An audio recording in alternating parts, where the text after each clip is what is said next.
nomor 0811 225 1476.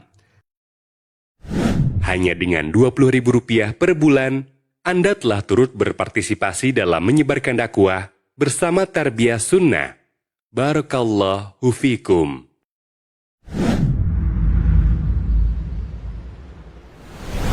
Kajian akan dimulai sesaat lagi.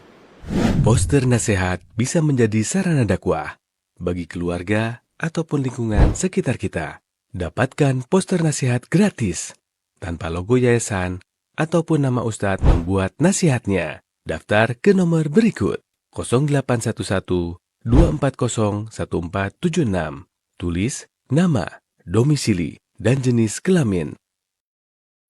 Telah dibuka penerimaan santri baru di Ma'had Tahfizul Quran Tarbiyah Sunnah. Program tahfiz 30 juz khusus putra, jenjang pendidikan SMP dan SMA. Info pendaftaran klik spmb.ma'hadtarbiyahsunnah.com. Daftar segera, kuota terbatas. Download aplikasi Tarbiyah Sunnah di handphone Anda. Tersedia di Google Play dan App Store.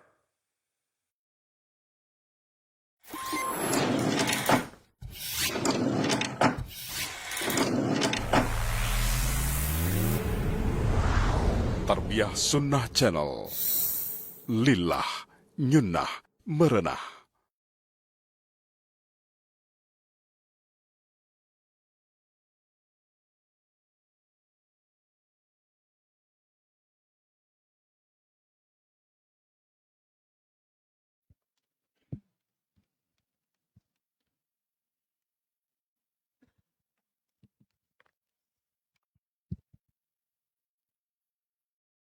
Bismillahirrahmanirrahim. Bismillahirrahmanirrahim. Assalamualaikum warahmatullahi wabarakatuh. Alhamdulillah alladzi bi ni'matihi tatimmus shalihat. Asyhadu an la ilaha illallah wahdahu la syarikalah wa asyhadu anna Muhammadan abduhu wa rasuluh. Allahumma shalli ala Muhammad wa ala alihi wa ashabihi wa sallam wa ba'd. Hadirin rahimani wa rahimakumullah, para jamaah Masjid Al-Ukhuwah Bandung, para pendengar dan pemirsa Tarbiyah Sunnah Media dimanapun antum berada, baik yang menyimak melalui radio Tarbiyah Sunnah 1476 AM ataupun yang menyimak melalui siaran kami di channel YouTube, Facebook, dan Instagram Tarbiyah Sunnah Channel dimanapun antum berada. Alhamdulillah, pada kesempatan Sabtu malam 18 Jumadal Ula 1447 Hijriah atau 8 November 2025, InsyaAllah kita malam ini akan kembali melanjutkan kajian Islam ilmiah pembahasan kitab Mujmal Usul Ahlus Sunnah wal Jamaah fil Aqidah yang akan disampaikan oleh guru kita Al-Ustadz Abu Yahya Badrussalam LC Hafizahullahu Ta'ala. Adapun tema yang akan Ustadz sampaikan pada malam hari ini yaitu beramar ma'ruf dan nahi munkar. Hadirin rahimani wa rahimakumullah, tentunya sebelum kita memulai kami persilakan kepada para hadirin untuk lebih rapat lagi ke depan duduknya. Silakan kita berikan kesempatan bagi para jamaah yang masih berdatangan ke masjid ini. Juga kepada para jamaah yang membawa serta putra-putrinya agar diawasi dan jangan sampai putra-putrinya mengganggu berjalannya atau pelaksanaannya kajian di malam hari ini.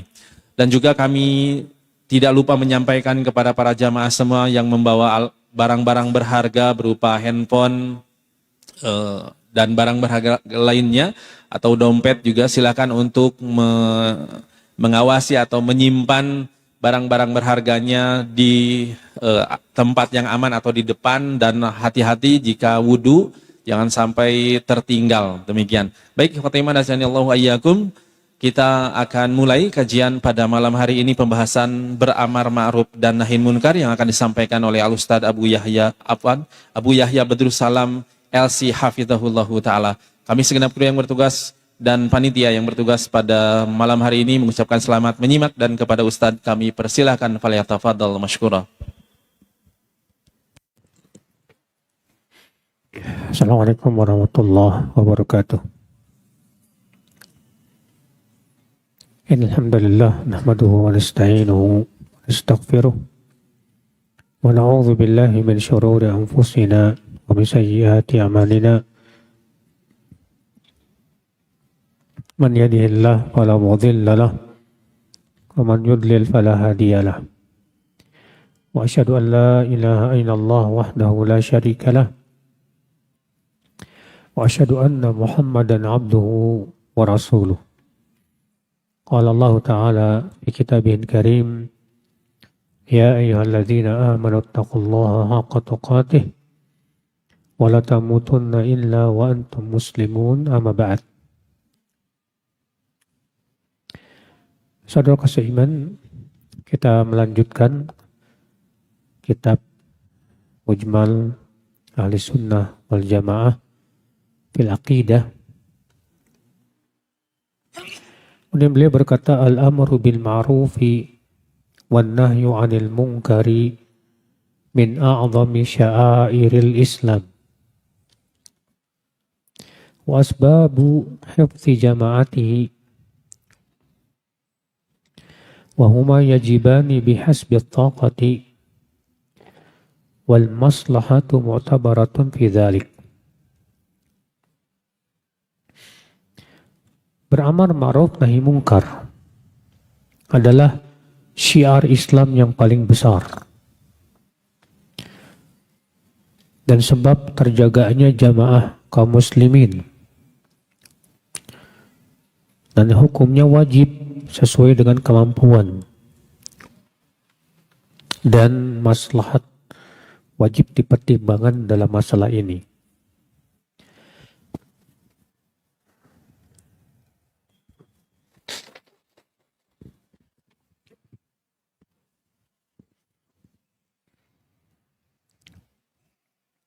Ikhwat Islam, saudaraku seiman,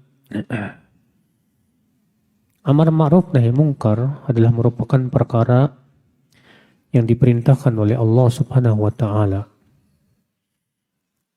Allah taala berfirman dalam surat Ali Imran, "Wal takum minkum ummatun yad'una ilal khair wa ya'muruna bil ma'ruf wa yanhauna 'anil munkar." Hendaklah di antara kalian ada sekelompok orang yang menyeru kepada kebaikan, beramar ma'ruf dan nahi mungkar. Merekalah orang-orang yang beruntung. Dalam surat Al-Imran ayat 104. Kata Ibnu Qudamah, fi hadhil ayah bayan annahu fardun 'ala kifayah la fardhu 'ain.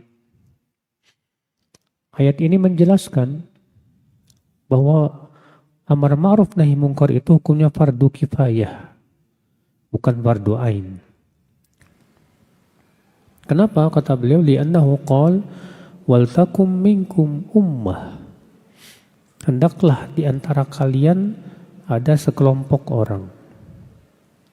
Allah tidak mengatakan hendaklah kalian semua, tapi Allah mengatakan hendaklah sebagian kalian. Itu menunjukkan bahwa amar ma'ruf nahi mungkar itu hukumnya apa? Hukumnya fardu kifayah, bukan fardu ain. Dan apabila tidak ada yang beramar ma'ruf nahi mungkar sama sekali, maka Allah akan ratakan adab kepada mereka semua. Dalam hadis yang sahih, Rasulullah SAW sabda, la ta'murunna bil ma'ruf wa la tanhawunna 'anil munkar aw la yushakanna Allah an ya'ummakum bil bala thumma tad'un fala yustajabu lakum. Hendaklah kalian benar-benar beramar ma'ruf nahi mungkar. Jika kalian tidak lakukan itu, Allah akan ratakan azabnya kepada kalian semua. Kena semua. Walaupun di situ ada orang soleh, walaupun ada orang soleh. Kalau ternyata orang solehnya diam, tidak beramar ma'ruf nahi mungkar, maka azab itu mengenai semuanya. Makanya Rasulullah SAW dalam hadis memberikan perumpamaan, ya. Itu hadis An-Nu'man bin Bashir, semoga Allah meridainya, ia berkata, aku mendengar Rasulullah SAW bersabda, "Mathalul qa'im ala hududillah wal waqi' fiha wal mudahin fiha mathalu qaumin rakibu safinatan fa asaba ba'dhum asfalaha wa aw'araha wa syarraha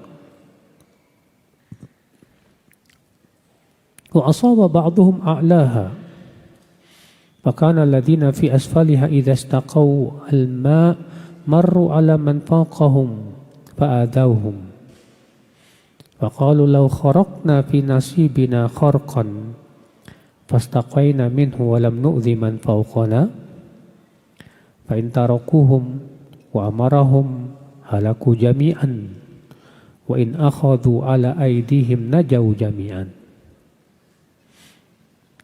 Perumpamaan orang yang memelihara batasan-batasan Allah dengan orang yang melanggar batasan Allah dan orang yang diam, ya, seperti suatu kaum yang naik ke kapal.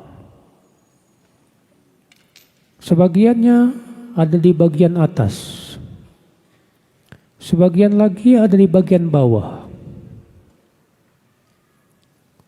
Nah, yang di bawah ini kalau mau mengambil air harus lewat ke atas dulu, sehingga mengganggu orang yang di atas.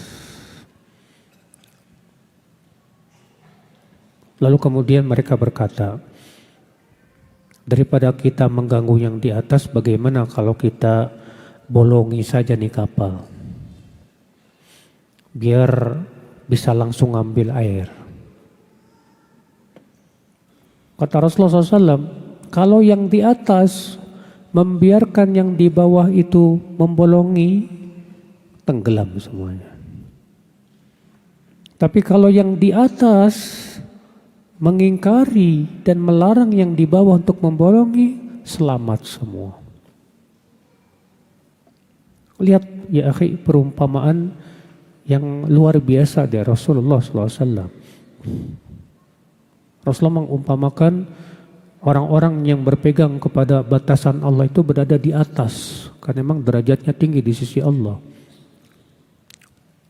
Dan orang-orang yang suka melanggar batasan Allah berada di bawah. Nah, orang-orang yang suka melanggar batasan Allah pasti akan mengganggu orang-orang yang berpegang kepada apa? Agama Allah. Maka kalau misalnya mereka-mereka yang berpegang kepada agama Allah diam, tidak mengingkari, maka kata Rasulullah SAW apa Pak? Semuanya tenggelam, semua binasa. Tapi kalau mereka mengingkari, maka semuanya selamat. Maka dari itu kita merasa heran Pak dengan orang-orang yang suka berbuat maksiat. Ketika kita ingkari, ngomongnya apa? Yang masuk neraka kan saya, bukan kamu. Kamu ngapain ngurusin kita? Iya. Kita katakan, ya, kamu berbuat maksiat itu pengaruhnya dahsyat nanti buat masyarakat.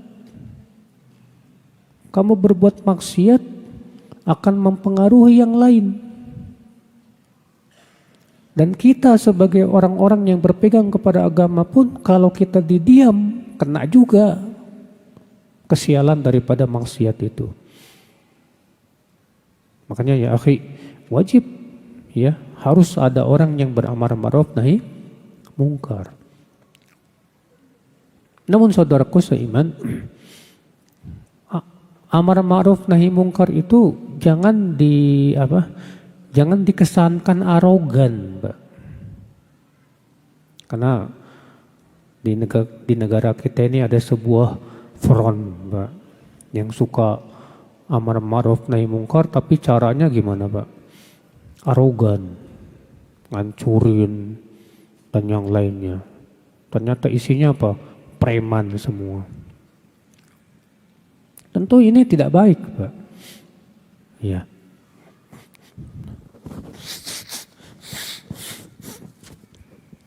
Kenapa demikian? Karena beramar ma'ruf nahi mungkar itu tetap harus mempertimbangkan antara maslahat dan mafsadah.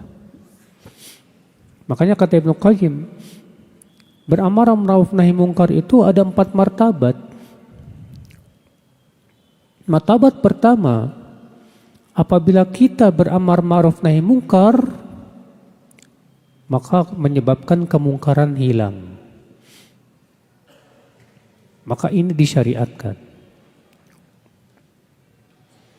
Martabat yang kedua, apabila kita beramar ma'ruf nahi mungkar, menyebabkan kemungkaran berkurang, walaupun tidak hilang. Maka ini pun tetap disyariatkan. Martabat yang ketiga, apabila kita beramar ma'ruf nahi mungkar, menyebabkan muncul kemungkaran yang selevel. Kemungkaran yang apa? Yang selevel. Maka pada waktu itu kata para ulama, kita tawakuf dulu. Jangan dulu mengingkari kemungkaran. Sebab akan muncul kemungkaran yang sama juga. Martabat yang keempat, ketika kita mengingkari kemungkaran, malah muncul kemungkaran yang lebih besar. Malah muncul kemungkaran yang lebih apa? Besar. Maka yang keempat ini hukumnya haram, nggak boleh. Yang keempat ini hukumnya apa? Haram, nggak boleh. Mana dalilnya, Pak? Dalilnya hadis yang masyhur. Ja'a Arabiyun ila al-masjid fabala fi ta'ifatil masjid. Dalam hadis yang sahih itu, yang disebutkan dalam kitab Bulughul Maram, datang seorang Arab Badui masuk ke masjid. Ngapain? Kencing. Kencing di masjid, di dalam masjid dia kencing. Apa yang terjadi, Pak? Fazajarahun nas.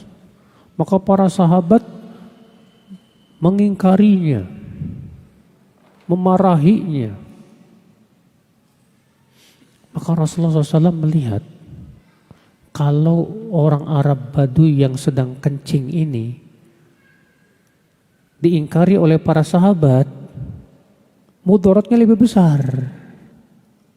Bayangkan kalau lagi kencing ditarik, itu kencingnya kemana-mana itu, Pak. Kena bajunya si orang Badui, kena bajunya sahabat, dan yang lain. Mudaratnya lebih besar tidak, Pak? Lebih besar. Apa kata Rasulullah SAW kepada para sahabat? Da'u wala tuzrimu. Biarkan. Jangan dilarang, jangan. Jangan diputuskan, biarkan. Kenapa, Pak? Kenapa Rasulullah melarang para sahabat mengingkari apa? Orang Arab Badui yang kencing di dalam masjid itu, Pak. Dilarang sama Rasul SAW. Ya. Supaya najisnya nggak kemana-mana. Supaya najisnya terfokus di situ. Setelah selesai orang Arab Badui itu kencing, Rasulullah minta 1 ember air. Kemudian diguyurkan. Karena di zaman Rasulullah SAW itu nggak kayak ini, ya. Lantainya pasir di zaman Rasulullah SAW itu. Lihat, akhi, fikihnya Rasulullah SAW. Dalam beramar ma'ruf nahi mungkar itu ternyata mempertimbangkan antara maslahat dan apa? Mudarat. Enggak semata semangat aja, Pak. Kayak kejadian beberapa waktu yang lalu kemarin tuh, ada yang tidur di masjid sampai dipukulin sampai mati. Ya, mungkin niatnya amar ma'ruf nahi mungkar, tapi kok caranya gitu ya, enggak bener. Saudaraku seiman rahimani wa rahimakumullah jami'an. Nah ini saudaraku seiman, ya. Jadi amar ma'ruf nahi mungkar itu Pak harus paham, harus orang-orang yang bisa mempertimbangkan antara maslahat dan mudarat. Syarat yang pertama, alimun bima ya'mur wa bima yanha. Berilmu tentang apa yang ia perintahkan dan yang ia larang. Harus berilmu, Pak.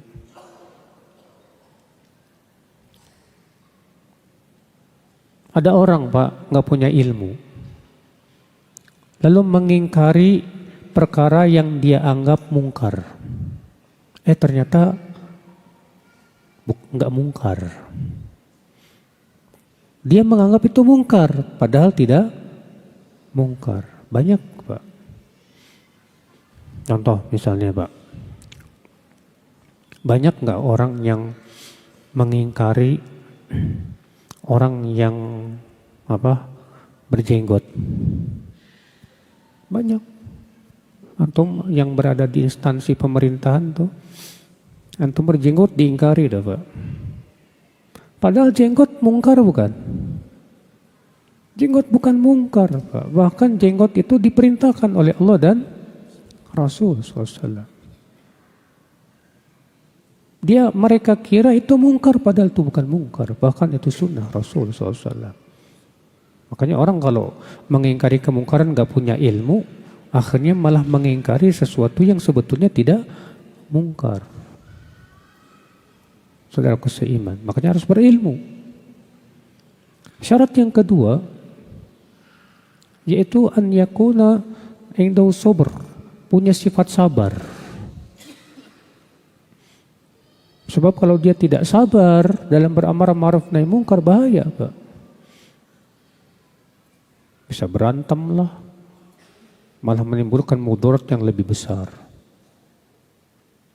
Syarat yang ketiga, punya sifat halim. Halim itu mampu menahan emosi. Ya, punya sifat halim, yaitu mampu menahan emosi. Kalau antum temperamenan, terus antum amar ma'ruf nahi mungkar, holas. Ya. Karena kan untuk mengingkari kemungkaran itu harus siap dengan balasan yang gak enak, Pak. Rasulullah pernah melewati seorang wanita yang sedang menangis di kuburan anaknya. Rasulullah SAW melewati seorang wanita yang sedang menangis di kuburan anaknya. Apa kata Rasulullah? Ittaqillaha wasbiri. Bertakwalah kamu kepada Allah dan sabarlah. Rupanya si wanita ini berkata apa? Ilaika anni fa innaka lam tusab bi musibati. Pergi kamu dariku. Kamu belum pernah terkena musibah seperti aku. Ini wanita ini nggak tahu kalau itu Rasulullah SAW, Pak. Bayangkan. Apa sikap Rasulullah ketika digituin? Kalau antum digituin gimana, Pak? Hah? Ya. Rasulullah mengingkari si wanita ini yang sedang nangis di kuburan anaknya. Lalu si wanita ini malah ngusir. Ilaika anni, pergi kau dariku. Kira-kira kalau antum digituin gimana? Ya, antum pemimpin lagi. Pasti ngambek. Kamu belum tahu siapa saya ya. Ternyata enggak. Rasulullah pergi. Rasulullah pergi, Pak. Lalu seorang sahabat datang kepada wanita itu dan berkata, kamu tahu tidak siapa yang tadi yang berkata? Siapa? Rasulullah itu. Si wanita itu langsung terkejut setengah mati. Akhirnya datang ke Rasulullah SAW minta maaf. Intinya di situ ya, akhi. Ternyata ketika kita mengingkari kemungkaran, terkadang kita mendapatkan balasan yang gak enak. Kalau kita temperamen, berantem. Tapi Rasulullah SAW menghadapi orang seperti itu diam. Ya. Nah, di sini saudaraku seiman rahimani rahimakumullah jami'an. Penting sekali kita ya untuk mempunyai sifat halim. Ya. Kemudian saudaraku seiman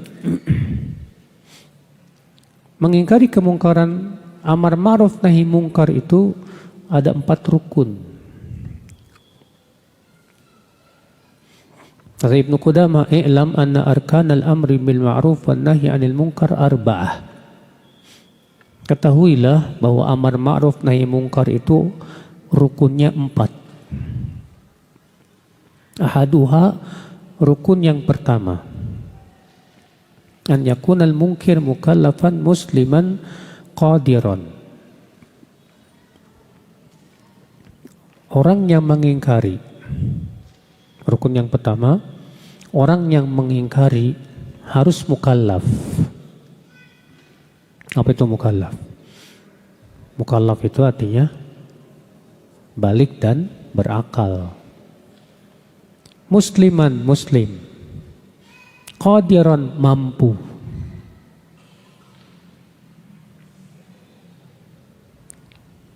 Ya, ini rukun yang pertama. Jadi orang yang mengingkari harus mukallaf, muslim, dan mampu. Kapan disebut mampu, Pak? Disebut mampu itu, Pak, kalau tidak menimbulkan mudarat yang lebih besar. Kalau malah menimbulkan mudarat yang lebih besar, tidak mampu namanya, Pak. Makanya Rasulullah SAW sabda, "Man ra'a minkum munkaran falyughayyirhu biyadihi, fa illam yastati' fa bilisani, fa illam yastati' fa biqalbi, wa dzalika adhaful iman." Siapa di antara kalian yang melihat kemungkaran, melihat dengan mata kepala, bukan dikabarin orang, tapi melihat. Siapa yang melihat di antara kalian kemungkaran, hendaklah ia ubah dengan apa? Tangan. Sebagian ulama menafsirkan kata tangan di sini yaitu kekuasaan. Jika ia tidak mampu dengan tangan, maka dengan lisan. Jika ia tidak mampu dengan lisan, maka dengan hati. Dan itu selemah-lemah pengingkaran. Saudaraku seiman. Berat nggak, Pak, mengamalkan hadis ini? Berat, Pak. Antum naik angkot, di samping antum ada perempuan nggak pakai jilbab. Kita cuma bisa mengingkari dengan hati. Ya kan? Iya. Bahkan terkadang bukan malah tidak mengingkari, malah menikmati. Naudzubillah min dzalik. Ini musibah memang kita di zaman sekarang ini susah untuk mengingkari kemungkaran. Ya. Nah ini akhwal Islam. Ini rukun yang pertama. Ya, rukun yang pertama ya, yaitu orang yang mengingkari itu harus mukallaf, muslim, dan mampu. Rukun yang kedua, an yakuna ma fihi al-hisbah munkaran mawjudan fil hali zahiran. Adanya kemungkaran yang tampak jelas di mata kita.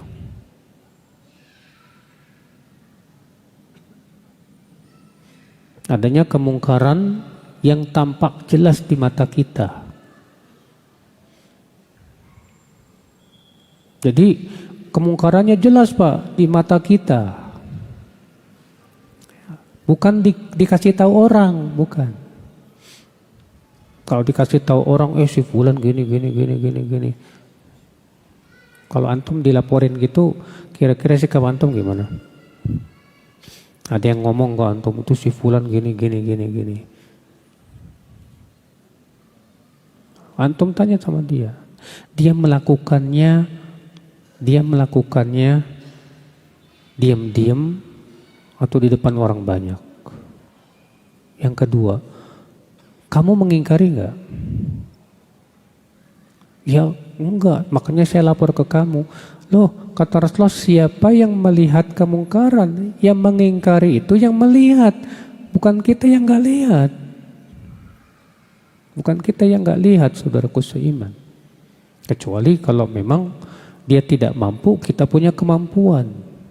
Karena misalnya antum polisi atau antum sebagai seorang hakim, jaksa, punya kemampuan untuk apa?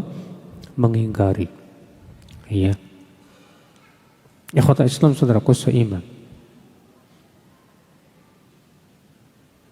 Makanya kata beliau di sini, ya, bahwa rukun yang kedua itu kemungkaran itu harus ada dan tampak jelas di mata kita saat itu.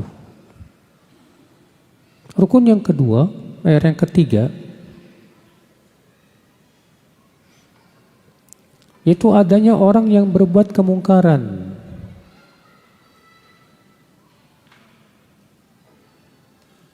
Adanya orang yang berbuat apa? Kemungkaran.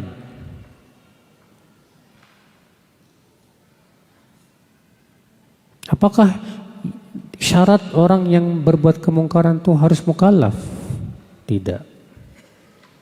Kalau yang berbuat kemungkaran itu anak kecil, tetap diingkari. Kalau yang berbuat kemungkaran itu orang gila, tetap diingkari.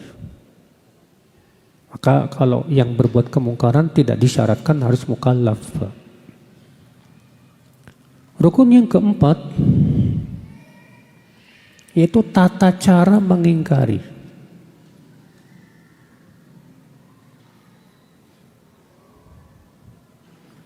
Tata cara apa?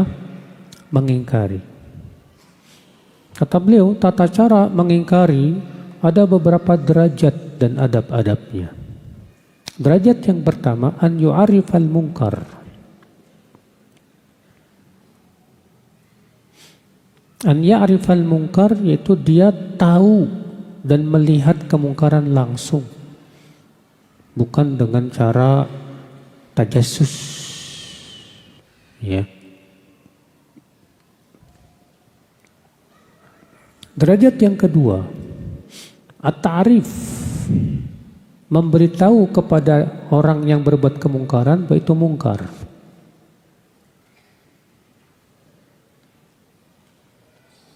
Memberitahu kepada orang yang berbuat kemungkaran bahwa itu perbuatan mungkar dengan membawakan dalil dan yang lainnya. Antum bilang ke dia, antum tahu nggak perbuatan antum itu mungkar?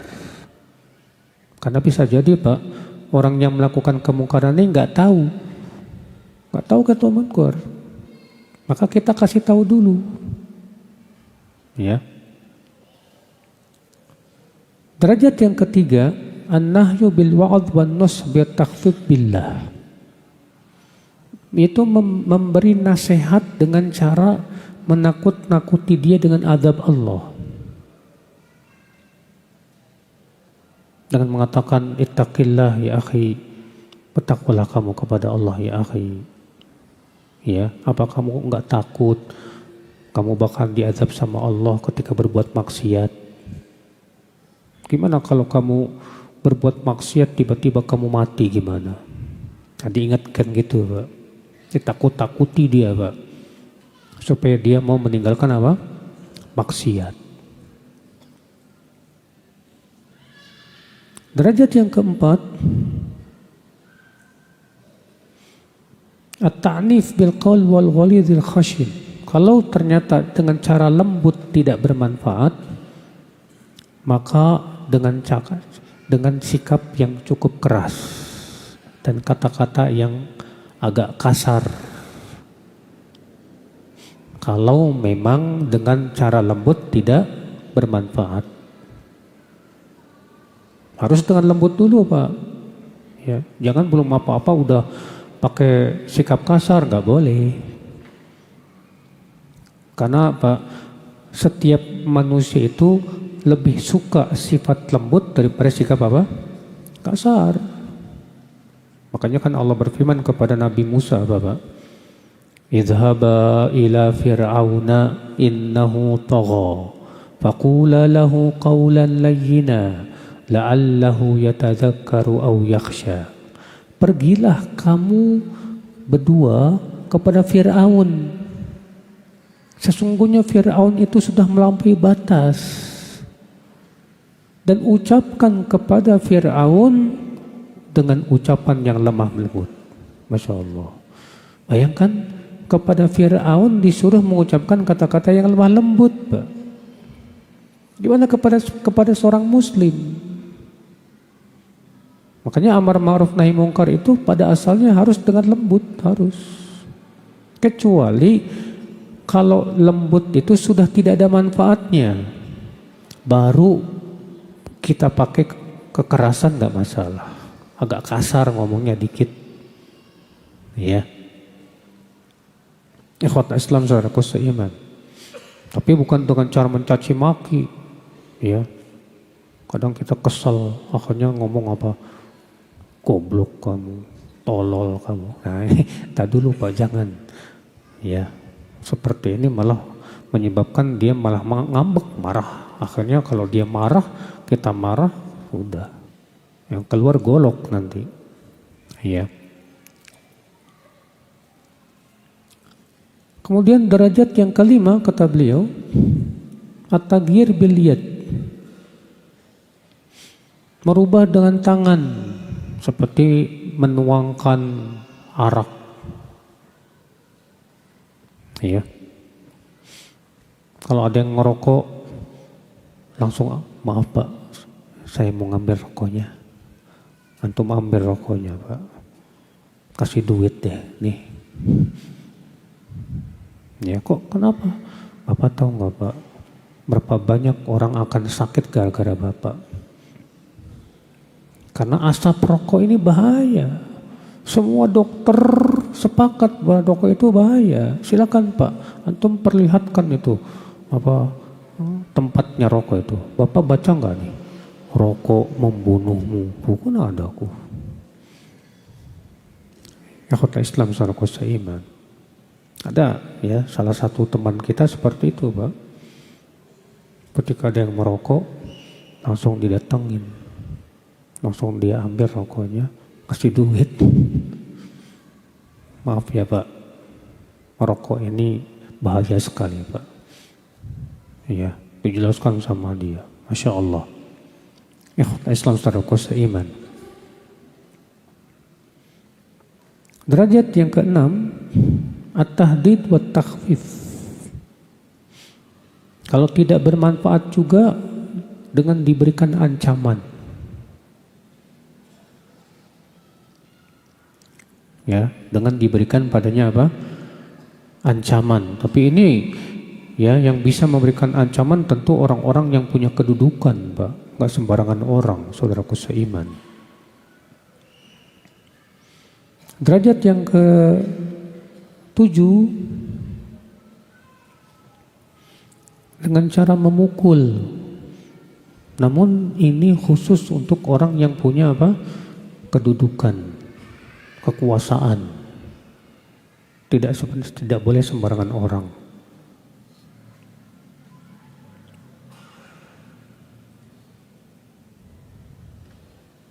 Iya.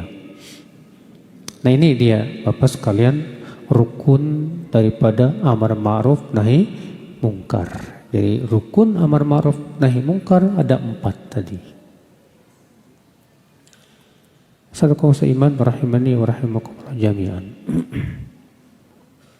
Kemudian akhi, tentang sifat-sifat yang harus dimiliki oleh orang yang beramar ma'ruf nahi mungkar. Sifat yang pertama kata Imam Ibnu Qudamah, an yakuna hasanal khuluq, akhlaknya baik-baik. Beramar ma'ruf nahi mungkar itu enggak harus dengan mata melotot, wajah yang garang, tidak. Terkadang beramar ma'ruf nahi mungkar itu dengan senyum. Dengan senyum. Ya. Tadi sudah kita sebutkan, Pak. Penting sekali Beramar ma'ruf nahi mungkar itu dengan sifat yang lembut, bukan dengan arogan, bukan dengan kasar. Saya ingat dulu sebelum Covid, ya, ada sebuah TV swasta punya program buka bersama di tempat pelacuran. Buka bersama di tempat apa? Pelacuran.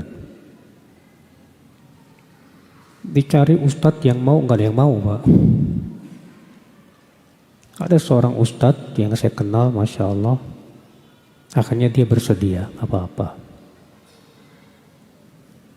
Hari pertama, ya, dia ceramah di depan pelacur, Pak, bayangkan. Pelacur. Di sarangnya pelacur. Dia jelaskan dulu tentang apa? Tentang hakikat kehidupan. Wah, semua kita bakalan mati. Semua kita akan kembali kepada Allah.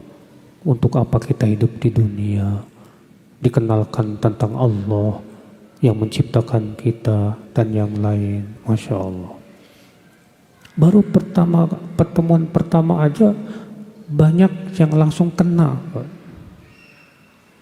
Banyak pelacur-pelacur itu malah nangis, ya. Hari kedua diingatkan lagi terus sampai akhirnya apa? Banyak yang taubat. Pelacurannya sepi karena pelacurnya udah banyak yang taubat. Subhanallah, sampai diantara mereka berkata, baru kali ini saya mendengar lagi ucapan salam. Gak pernah saya mendengar orang ucapan salam. Itu terkadang, Pak, mengingkari apa tempat pelacuran terkadang gak harus dengan serbu hancurin gitu, Pak. Yang ada kalau dihancurin, besok-besok dibangun dengan yang lebih megah itu, Pak. Betul. Tapi ketika kita ketuk hatinya, kita ingatkan, udah, iya, baik. Nah, wabillahi taufiq. Assalamualaikum warahmatullahi wabarakatuh.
Ikhwatul Iman, a'azani Allahu wa iyyakum. Untuk selanjutnya, kita simak dikumandangkannya azan untuk sholat Isya bagi wilayah Bandung dan sekitarnya. Allahu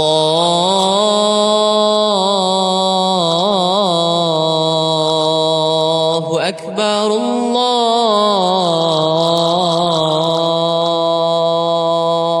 Akbar. Allahu Akbar, Allahu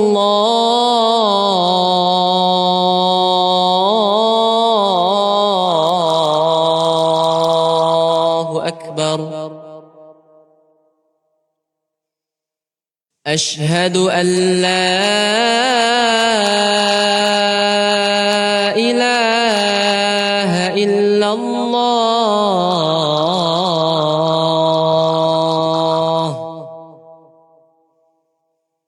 أشهد أن لا إله إلا الله.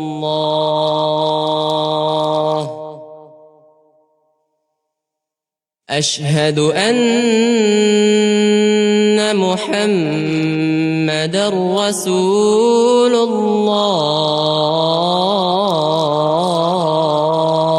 الله أشهد أن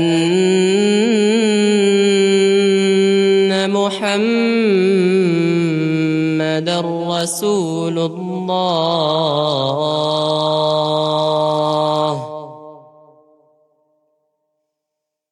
حي على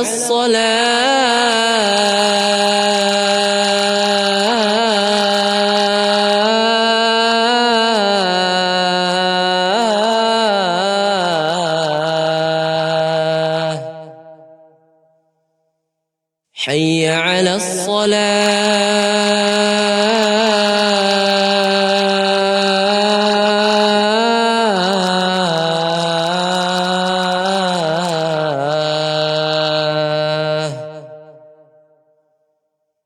حي على الفلاح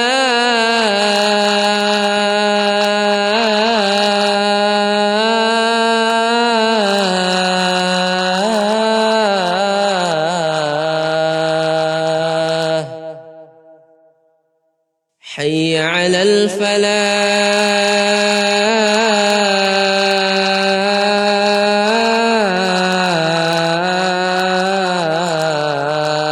الفلاح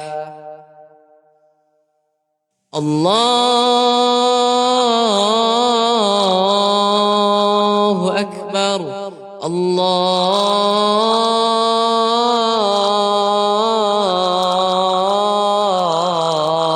الله أكبر لا إله إلا الله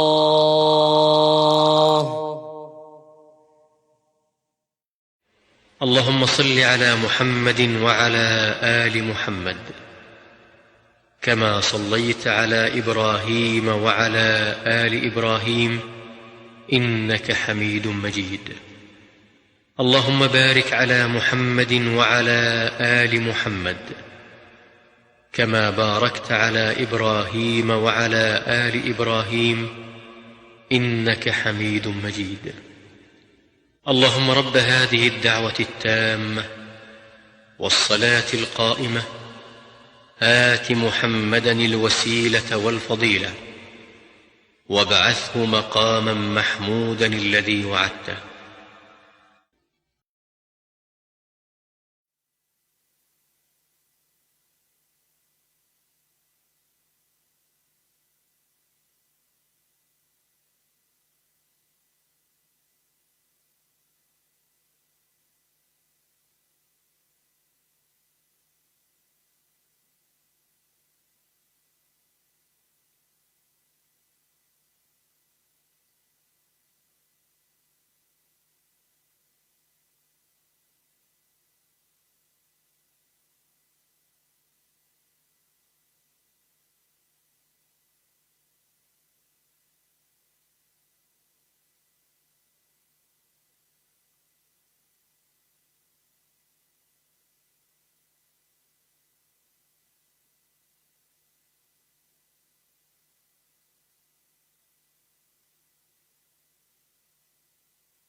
Alhamdulillah, wassalatu wassalamu ala rasulillah.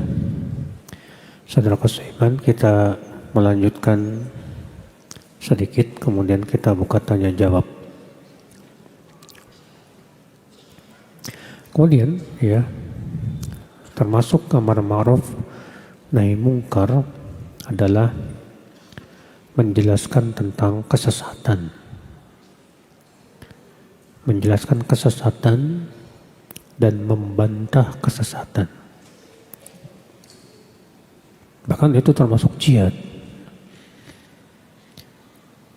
Sebagian orang ya mengira bahwa membantah kesesatan itu bukan amar ma'ruf nahi mungkar, justru itu termasuk. Dan yang perlu kita ingat saudaraku seiman,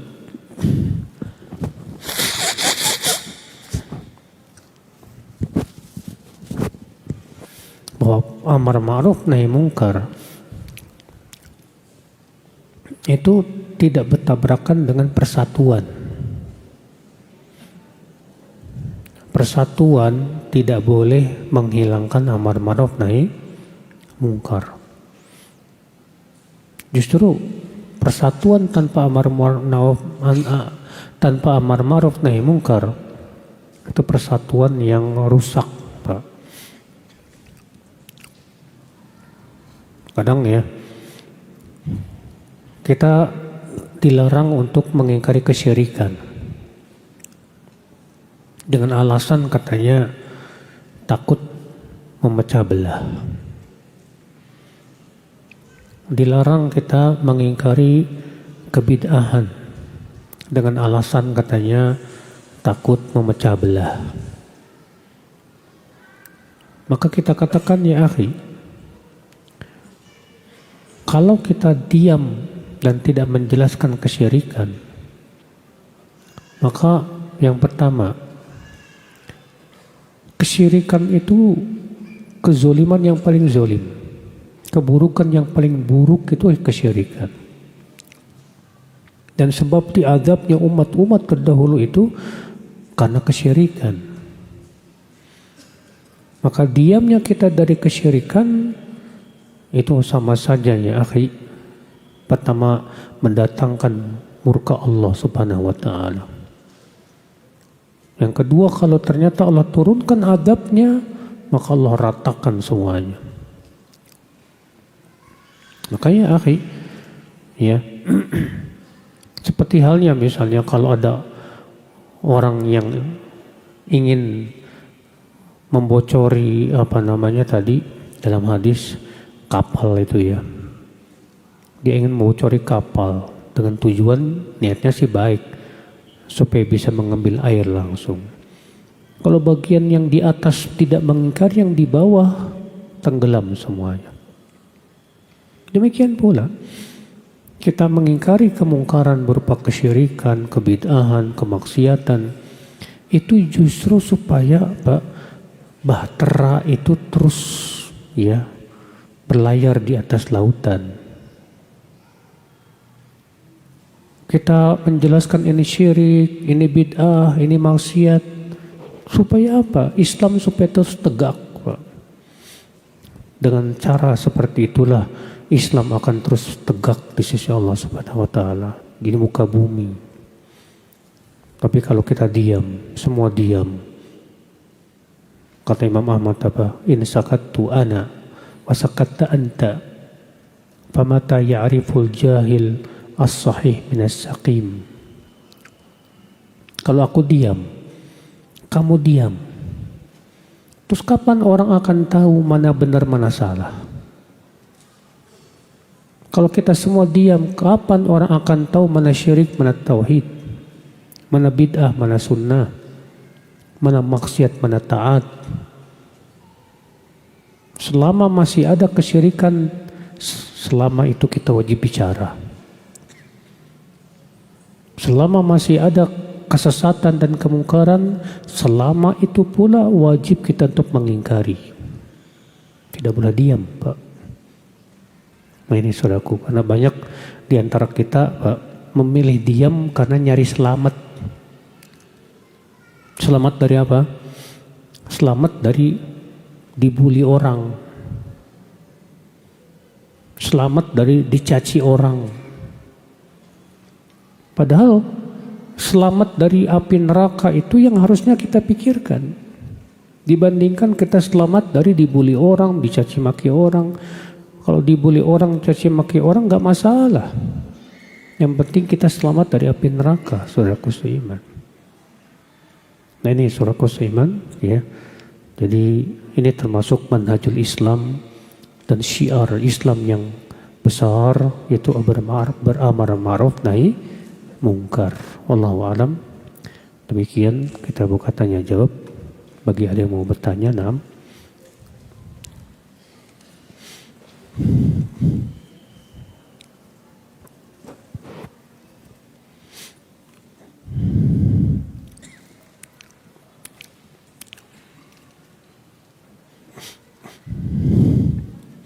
Apa hukumnya seorang istri yang tidak menghadiri kajian dikarenakan keterbatasan ekonomi?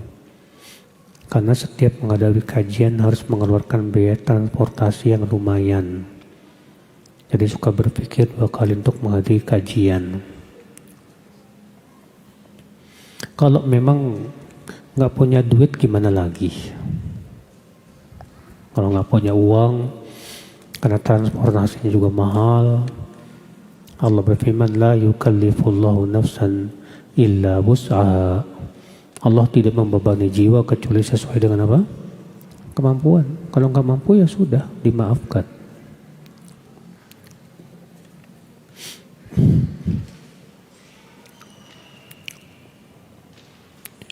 Apakah perbuatan pebinor memperebut bini orang, pelakor perebut laki orang, disebut perbuatan yang zolim? Apa maksudnya perebut bini orang, Pak? Kalau misalnya ada seorang laki-laki menggoda istri orang, ini jelas dosa besar. Ya. Karena itu yang disebut dengan takhbib. Rasulullah menyebutkan bahwa orang yang melakukan perbuatan tersebut bukan dari golongan kami. Artinya telah melakukan dosa besar. Perebut laki orang. Apa maksudnya perebut laki orang? Kalau misalnya ada wanita yang menggoda seorang laki-laki yang sudah punya istri, akhirnya si suami pun menikahi wanita tersebut, jadi poligami.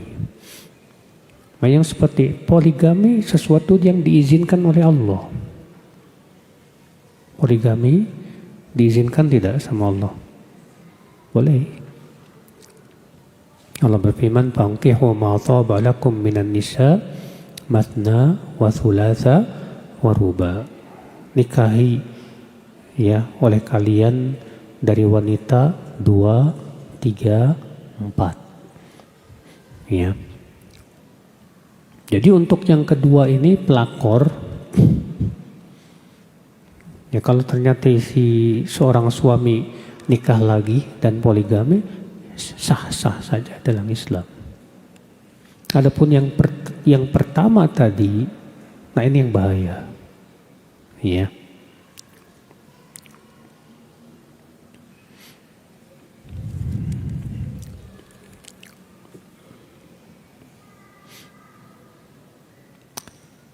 Bagaimana sikap penuntut ilmu dalam menyikapi perbedaan dalam pemahaman terhadap hukum Islam?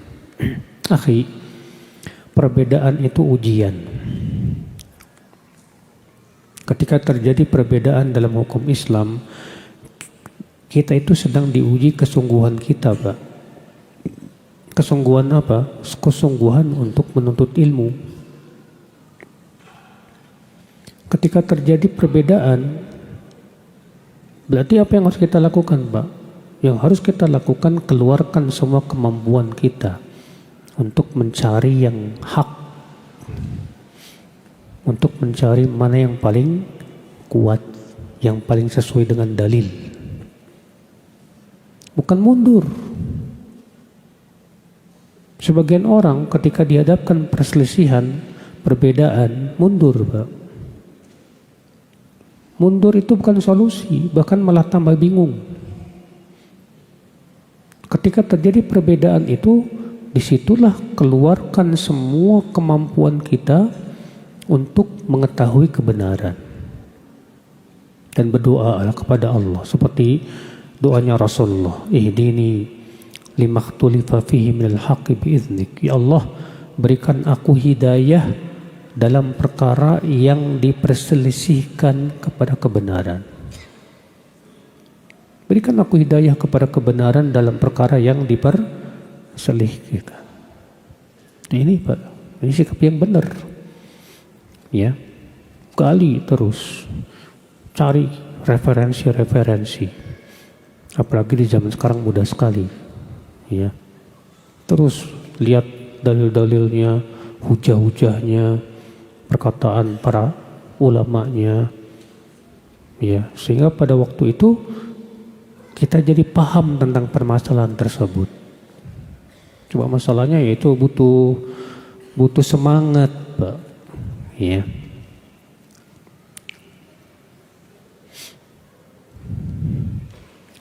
Amar ma'ruf nahi mungkar istri ke suami yang belum mengenal sunnah apa bisa, Ustadz? Ya harus, cuman caranya gimana? Seorang istri amar ma'ruf nahi mungkar pada suami itu wajib dengan lemah lembut. Wajib dengan apa? Lemah lembut. Cari cara yang paling baik. Jangan dengan emosi. Ya, karena emosi itu tidak akan menyelesaikan. Tapi cerdaslah, apa kira-kira cara yang paling tepat untuk mendakwai suamimu itu. Ya. Karena istri kan paling tahu tentang suami. Ada tipe suami di depan istri kayak kucing, gampang gitu, Pak. Istrinya megang kendali. Jadi suaminya cuma meong, ngikut aja. Nah, kayak gini mah gampang. Yang susah itu kalau suaminya itu di depan istri, ya, anjing galak.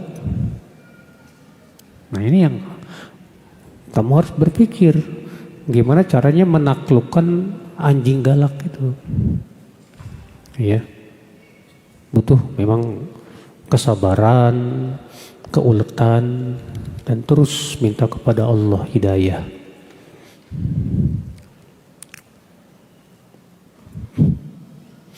Jika kita temukan kemungkaran di sekolah anak yang notabene adalah sekolah sunnah, apa yang orang tua bisa lakukan?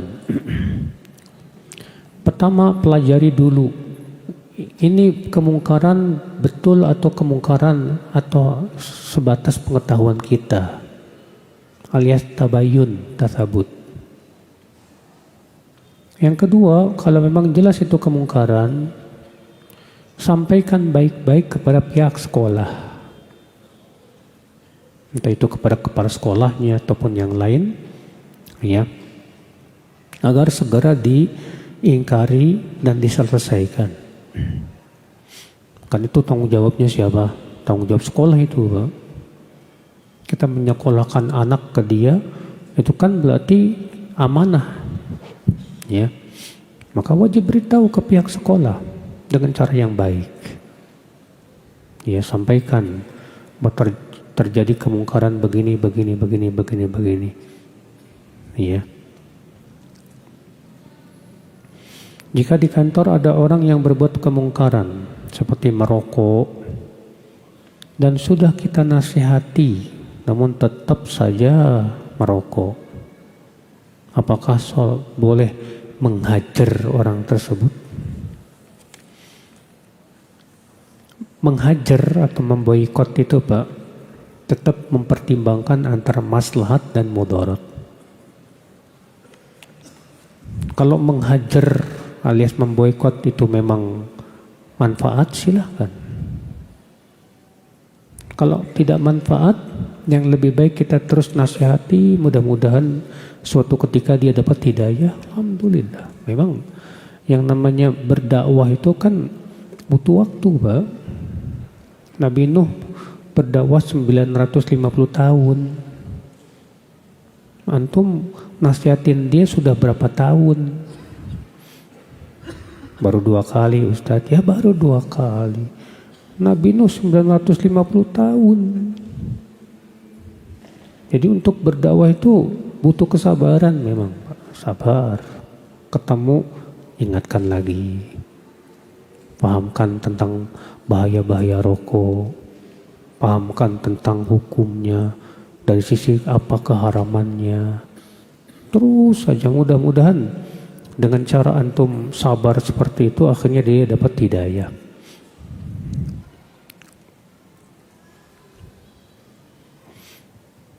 Ibu dan adik-adik saya berulang kali melakukan riba. Sudah saya sampaikan hujahnya tapi masih berulang.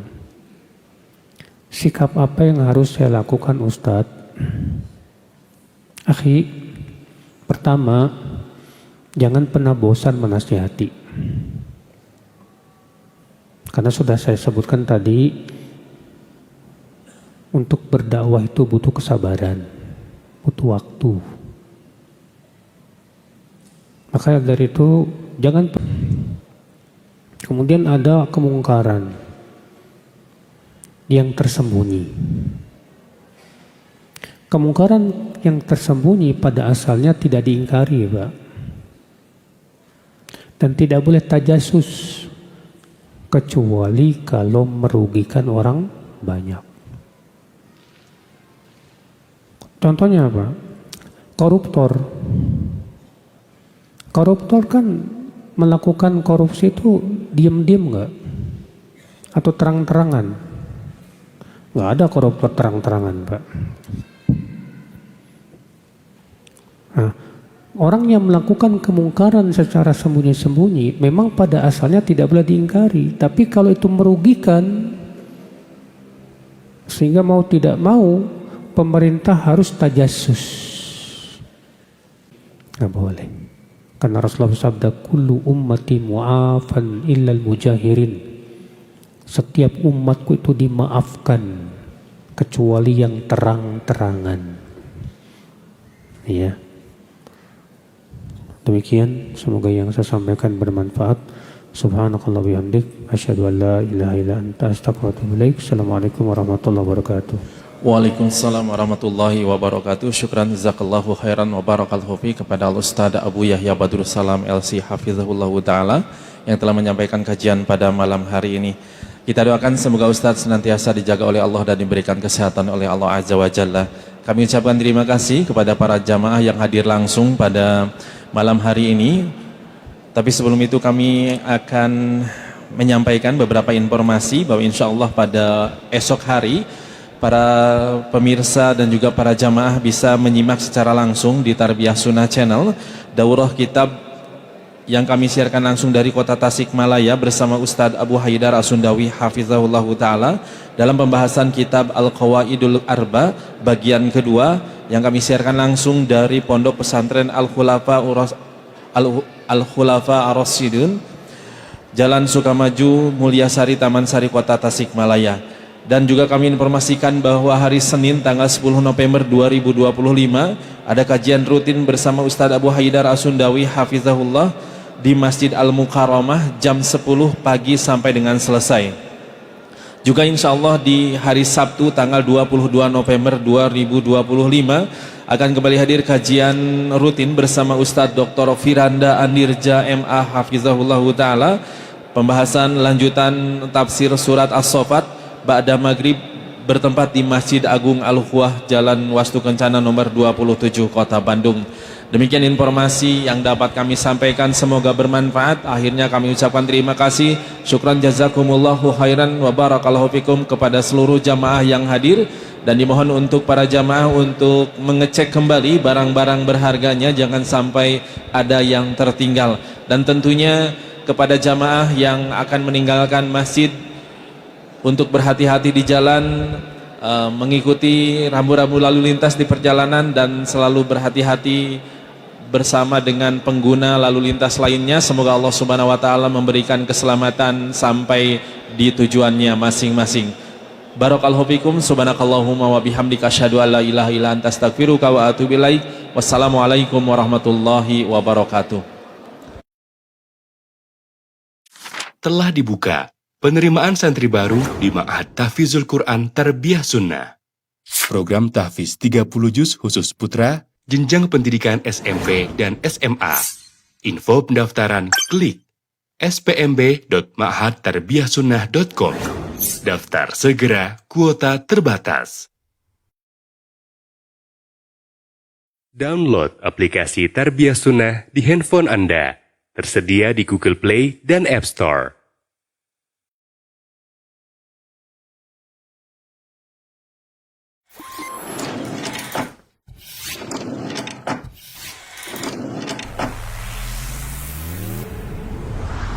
Tarbiyah Sunnah Channel. Lillah, nyunnah, merenah.